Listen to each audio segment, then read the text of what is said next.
And now, here's Mike Muse with the political news. So let's get right to it and meet the candidates. That completes the opening statement. We're going to get right to it. On Sway in the Morning. Sway in the Morning, Shade 4-5, ladies and gentlemen. This guy right here, his past 2 weeks has been so overworked. Look at him.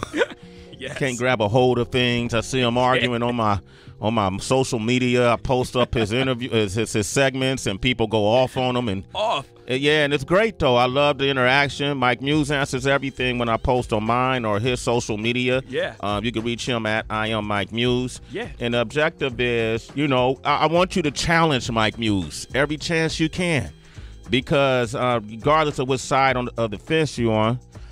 He's truly just taking the news that's out there and then putting it out there for you to think about and come to your own conclusions. He has his perspective on things, but it's really for us to keep everybody informed.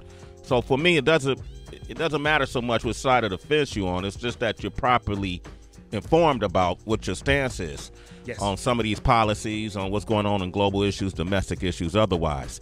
So right now, man, if you turn on the news cycle, yesterday I looked like I was watching a meeting up in Congress somewhere. What was that I was watching, man? I saw the president at a table surrounded by a lot of other politicians. Yeah, man. So yesterday was a really big day. And so I think, Sway, for today, the political news of Mike Muse is brought to you by the letter I for immigration and D for the letter DACA and for Senator Dianne Feinstein.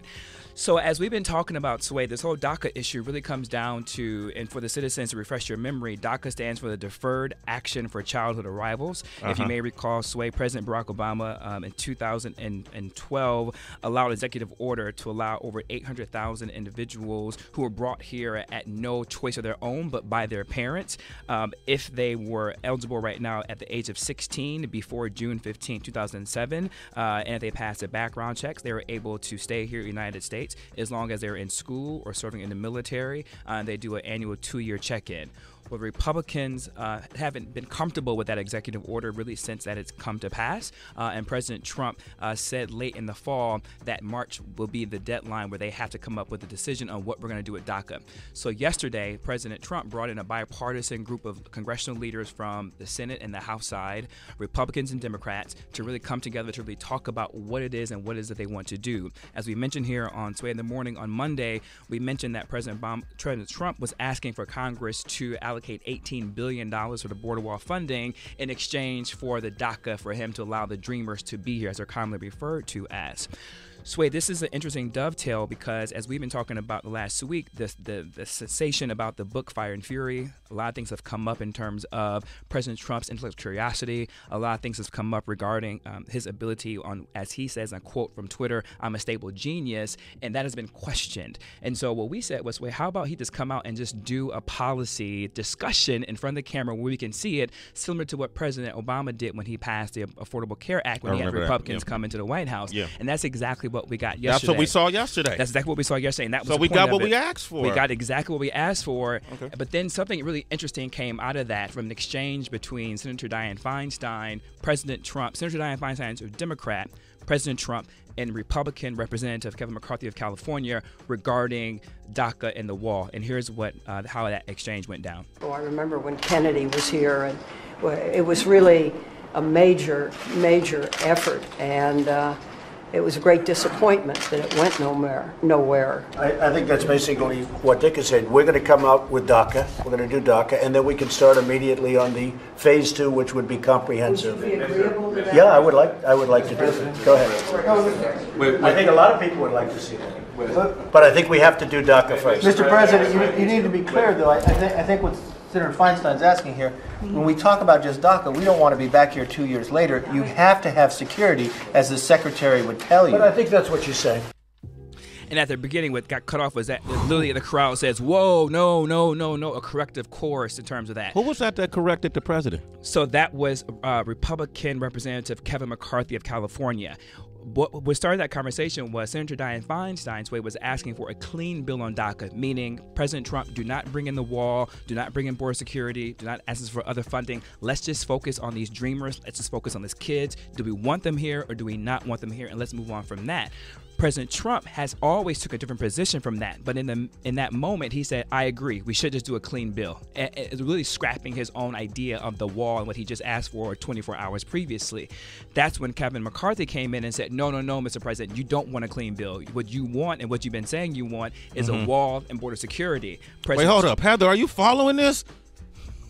No. It's just so much. We talked about this briefly yesterday, waiting for you to come in here, Mike Muse. Yeah. What would be the purpose, actually, of doing this? Like, why stop people? We're hearing stories here locally in New York City where we broadcast from. People who've been here 17 years from El Salvador, different places, got a job, started a family. Now he's in jeopardy of going back. What is the purpose of this? So it's a couple of things. So it's all about for decades, and it just isn't this president. It's not just President Trump, President Obama, President Bush, President Clinton. They've all tried to do comprehensive immigration. There is an immigration issue that is happening in America in terms of how do we address it. But the Democrats and Republicans have two different ways of addressing it, that notion and the reasons why. Republicans say that we need to, the ones who came over here illegally, we need to remove them and send them back to where they came from because a couple of things. One, they're costing the United States lots of money, and it's a financial burden put upon the states. What's come up now in the post 9/11 era is that due to terrorism, and now it's a national security issue, the reason why we need to kick them out. What the Democrats' position is, they come from a position more of compassion, right? In the sense of like, listen, America was founded on immigrants. This is not a purist America. There isn't one ethnic identity that is America, that owns America. America has been great because of all the immigrants who've come over since the beginning of time. The only natives that are here are the Native Americans. So if you're not Native Americans, you shouldn't have an issue with this. This is the land of the free, the home of the brave. This is why people want to come over here to live the American dream. Let's keep our borders open because it only strengthens us. Right. So that is the two different positions and sentiments of why we're discussing immigration. So it depends upon which side of the fence that you're on. If you believe that America is a land of immigrants and that everyone came over here from some other country, then you want to figure out a way to have compassion in terms of they come over here. But if it's security and it's financial that you're looking at, then you don't want them over here. And so that's kind of what it is. But what we learned that yesterday is that President Trump was able to be swayed within literally that clip lasted, 45 seconds? Yeah. Within 45 seconds, able to sway. And a quote that he says, and we don't have time to play it, but a reporter asked him in the room because after a while, it got confusing. After a while, he wanted comprehensive immigration. After a while, Sway and Heather B, he wanted literally a pathway to citizenship, which is the third rail for Republicans. Conservatives and Republicans do not, and I repeat, do not want these illegal immigrants who come over here illegally, who they believe skip the line, to have any pathway to any type of citizenship. But what came out of that was that Trump is open to citizenship. He's open to a clean DACA bill. Reporter asked him and said, well, what is your position, sir? Because we still can't figure it out. Right. He said, I quote, my position will rely on the people in the room, end quote. So it goes to the question of he doesn't even know himself what his position is, and he's relying on others that will be able to have that position for him. Well, you sent out a tweet that says, and this just happened yesterday. But before we do that tweet, I think we should hear from Press Secretary Huckabee Sanders, because the order of chronological of the day that happened was Press Secretary Sanders had some remarks in order to clarify what was actually happening in the room. Here's what Press Secretary Sanders had to say. The president wants border security. Okay, and just to be clear. Okay, so what does border security entail? Does it include the wall at this stage, or could the wall wait until later? The wall is one of the pieces, as well as technology and a number of other things that have been laid out by the Department of Homeland Security. I believe that Secretary Nielsen spoke about that pretty extensively at the meeting today. That portion was covered by you all during that time frame. The wall has to be part of a deal in order for these dreamers to have protection. Border security does have to be part of this process. I mean, there's a difference. Why we want to secure our border? I absolutely do, because the safety and security of the people of this country are the president's #1 responsibility. So again, Sway, what that was, Press Secretary Sarah Huckabee Sanders, and that timestamp for that is 3:13 p.m. at the moment that she came out to address the American public and the press to try and clarify what actually happened in the room. By her trying to clarify it, she actually made the conversation more convoluted because there was no direct answer of, is this the wall or is this not the wall? Okay, so after that, at 7:00 p.m., President Trump didn't feel satisfied with the response from even his press secretaries. They went to clarify even further by a tweet that says, quote, as I made very clear today, our country needs the security of the wall on the southern border, which must be part of any DACA approval, end quote. Yeah, this is all interesting to me, though, because I've always wanted to see what goes on in these discussions. and how they act and who steps forward and how things move along. So what was accomplished yesterday? Nothing. Okay, so but it's all interesting. It's a part of the process. But I think today, Sway, we'll be able to see, because again, President Trump is not going to be comfortable with what is happening in terms of the confusion that is happening, and he's not going to be comfortable with everyone talking about him flip-flopping. Yeah. But it goes to intellectual curiosity. There's something else that broke in the news yesterday was President Trump actually did respond to Oprah Winfrey to switch gears from yesterday to go into other parts, as we all reported. Well, Oprah did that big speech at the Golden Globes and started firing up Time's the Up. troops. You know, to start firing them up with the Me Too movement and the Time's Up. And since then, CBS morning anchor, co-anchor Gayle King said that she's taking the idea seriously. Yeah. And she got that from Oprah. She did. And so President Trump said, he said that I could beat Oprah in a head-to-head competition. And he also, but instead of me saying it, let's just hear directly from him. Yeah, I'll beat Oprah. Oprah would be a lot of fun. I know her very well. You know, I did one of her last shows. She had Donald Trump, this is before politics, her last week. And she had Donald Trump and my family. It was very nice. No, I like Oprah. I don't think she's going to run. Ooh, who would win with Oprah and Donald Trump? Battle of the media titans. The funny thing is, in 1999, he did an interview with Larry King, and he said, you know what? The person I would want to have as my VP is definitely Oprah. He was like, she's brilliant, she's popular, and she's a wonderful woman. So he's complimented her on more than one occasion. Okay, so here it is, man, to the citizens. On Team Trump or Team Oprah, who would you vote for? Just as a hypothetical, obviously, we're having fun with it, but who would you vote for and why? 888-742-3345. Hashtag Team Trump, hashtag Team Oprah. Presidents to represent me. I'm out for presidents to represent me. Now more of the daily news on Sway in the Morning. All right. President Trump recently spoke to the idea of Oprah Winfrey running for president in 2020. Here's what he had to say. Yeah, I'll beat Oprah. Oprah would be a lot of fun. I know her very well. You know, I did one of her last shows. She had Donald Trump, this is before politics, her last week. And she had Donald Trump and my family. It was very nice. No, I like Oprah. I don't think she's going to run. Maria's on the line right now from Woodbridge. What's up, Maria? Good morning. Hey, Maria. Hi, you guys. I love your show, and thank you for being a conscience for the people and having a voice for us. Thank you. Oh, thank you, man. And hopefully we do just service to the people. We're just out here just trying to be fair and be normal like you are, Maria. And we want the best things, equal opportunity like anybody else. If you had an option, if you had a choice, 2020, President Trump right now is working through his presidency, his first term. He said he feels he could win a second term. If Oprah went up against President Trump, who do you think will win? Well, he's delusional. She's already won. She has the popular vote. She's not a socialist. She's something stronger than that. I think Oprah is like most women. We clean, we nurture, we love. She's a peacemaker in time of war. And I think only Oprah can clean up the mess that this man has made, a mockery of our democracy and the system that we live in the United States. Damn. Okay, so see, somebody's going to be on the campaign trail with Oprah. Is that Woodbridge, New Jersey? Are you in Jersey, Maria?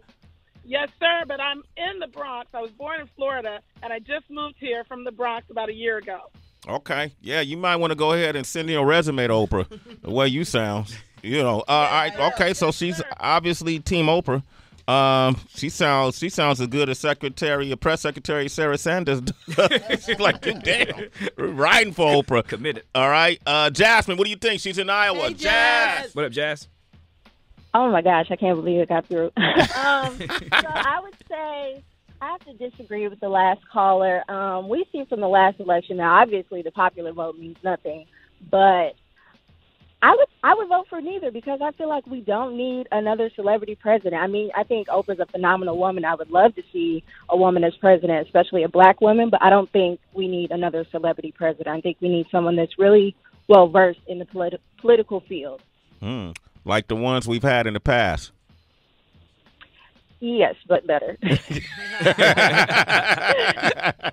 What I was saying, to her point, what I was saying to Mike Muse when this started happening on Monday, I said, Joe Biden is probably like shaking his head right now, because I think a lot of people are expecting Joe Biden to run, at some point. Being a vice president with former President Barack Obama, he seemed like a good candidate, and it's just, you don't want to go up against that media and Oprah and everything. When he has a lot of experience in the political world, he might be shaking his head like, stay home, Oprah. I don't need this competition right now. Heather, you're onto something, but not just Joe Biden, but also, too, Senator Cory Booker, Senator Kirsten Gillibrand, Senator Kamala Harris, Senator Elizabeth Warren. There's a lot of individuals who are vying for that. And Jasmine raised a really interesting point when it comes to this. This also in 2020 is going to be interesting to see, how does the American electorate determine, do they believe that, because Trump was a disruption, he was this new politician that America wanted, right? So then that was a brand of celebrity. So now the American public have to ask themselves, do you want to get that again, or do you want to go back to a traditional politician, if you will? But it's only been 1 year. Don't you have to wait 1 or 2 more years before you can really, make that decision about what he does in the end? No, because unfortunately, Sway, this is the midterm election now. So now we've already geared up to the 2018 election going to happen this November. Yeah. And that automatically jumpstart the 2020 campaign. So this is the time now where if you're Oprah, if you're Kamala Harris, if you're Cory Booker, if you're Kirsten Gillibrand, you are now getting your team together secretly. You are now determining, do you have the financial capital in terms of fundraising strength to do this? You're now doing opposition research on yourself to figure out what skeleton is going to come up in the closet in terms of get it out. So this is the time now to start thinking about it already. So it has nothing to do with whether or not you think President Trump is bad or not. Yeah. It's a matter of what type of candidate do you want? Yeah. Do you want a traditional politician? Do you want a businessman again, or do you want a celebrity, or a mix of something? Okay, thank you, Mike Muse. Thank you, Jasmine. You're a citizen, Jasmine. Hey, Jazz. All right, go get them. Hey, so Paris in North Carolina, Brandon in Dallas, Renee in Florida, Rick in Tennessee, Sam in Nashville, Mark in Denver, and all the people on the other lines that are calling in for this. Leave a voicemail so we can play it back at the end of the show. We got a big announcement, too. I mean, we talked about it before. Can I get a drum roll for this one? Ladies and gentlemen, because of your support, because of your engagement, because of your demand, we stepped to the powers to be here at SiriusXM and demanded that Mike Muse has more time on this platform, and they agreed because of the work he's done in the past few years. Officially this weekend, this Saturday, Mike Muse's new show will officially launch here on SiriusXM. Give him a POTUS channel. Give it up for Mike Muse. Yes, Mike Muse, pack your weed, baby, pack your weed. Hey. Yo, I'm so excited, guys. You have no idea, Sway. And you're right, man. I definitely just want to thank the citizens. It is literally because of the citizens I actually have this show. Yeah. The response of the citizens, always engaging with me, always tweeting with me, always talking about me on your Instagram, on your posts, me dialoguing with them, the DMs I get. And so I was actually going to do a tribute to the citizens on Friday and just do I've saved actually all the screenshots from all the citizens that's ever said something to me. And all of them? Not all of them, but at least, because some of them got at you. At least 60% of them. Okay. I'm going to save and do a scroll through and just give a tribute and just show my appreciation and say thank you. And me realizing that with God and then with your support, Sway, and Heather being this team and the citizens is the reason why I have this show. And I know it wouldn't be possible without that combination. Yeah. And I'm just so thankful for that. Even the ones who disagree with me, Sway, actually made the show even stronger. Because as you said, on Monday when we posted, there was a gentleman named Mark, and I'm going to shout him out, MDS702 on Instagram. He literally said, "Fuck you, Mike." And so, as you know, that's what to his response to what? Yeah. Like, come on, man. So he said, "Fuck you, Mike Muse." And so I said, "Yo, what up, Mark? What happened?" Right? And then so he literally said in this comment, he said, "I am Mike Muse." He said, "My apologies for my comment yesterday, bro. Comment before I did my research. I figured you were just another person fighting to impeach our president and divide us even more. I now see you are clearly devoted to our nation's politics, and I can respect that." Wow. And so that really is the essence of the show. That really is for me to say, no matter if you're Republican or Democrat, I don't care about that. I just want you to be informed. I just want you to understand the policies, and then you choose for yourself. I ask people on this show to suspend their biases, suspend what you think I'm going to say as a black man, suspend what you think because you think I lean Democrat, so therefore you think I'm going to say all these awful things, and actually suspend that. Listen to me. Listen to what I have to say. And when you do, you actually might become more informed of even what you believe, right? Because I actually do help you believe more so what you need to believe if you're a Republican. I try and help you believe more what you need to believe if you're a Democrat, but then also, too, how do we all fit into this as a society, as a nation, and together? So literally that sentence sentiment from Mark is the reason why this show exists, and I believe that this I'm type of follow show Mark. isn't What is on Mark? the air. What is his? He's private, but his name is MDS702. M as in Mary, D as in David, S as in Sam, 702. But Sway, these are the type of comments I get from individuals who are who are Republican and who are conservative and Trump supporters. And once they actually listen to me, they actually always turn back around and say, "You know what? My bad. I actually hear what you're trying to say, and you're not who I thought that you were." Nah, that was the objective for you to come on here. Just give out the right information. Yeah. So people, because we can't tell in the media no more. I can't. People talk about the same story 20 different ways. Yeah. So it's like, how can I need somebody I can trust or do my own deep dive. But then also, too, Sway, one more time, another person who always tweets me that from Florida, from outside the Miami area, he's a teacher, and he says that he actually waits to go into his school. He sits in his parking lot to hear me, and every Monday and Wednesday, he then teaches his students exactly what it is that we're talking about from political news. I have to go to my DM, so I have it before we come back. I'm going to follow him, too. Yeah, Mike, congratulations. Thank you. I'm excited. Later on the show, what you calling the show, man? The Mike Muse Show. All right, that's so original. So later on the show, we've already booked a few guests on there. Some of the guests that's going to be on his show are... Yes. So this Saturday we have coming up, we have the New York Knicks player Enes Kanter. He's going to be on to talk on this show. And then we have Super Bowl star, former NFL player Anquan Bolden on the show as well. And then we have Jocelyn Benton on the show from RISE, which is the Race in Equality in Sports from Stephen Ross Initiative, the owner of the Miami Dolphins. And Clearly Citizens, you can hear a pattern now. So this is about sports and activism and really how I see it. And it's going to be really interesting. So I'm sure automatically you are thinking the kneeling. And you're wrong. Yeah. So again, suspend your We're biases. going to talk more about it. We're going to talk more about it this morning. We're going to play clips from this week's episode too, right? All right, cool. Mike Muse. Y'all can follow him directly at I am Mike Muse, M-U-S and Sam E. You see what we doing 2018, Heather B? Yeah, Mike Muse brought up sports. Yeah. I'm about to lead into the sports report. Okay. I'm about to go to Oakland, and I'll tell you all why. Shade 45.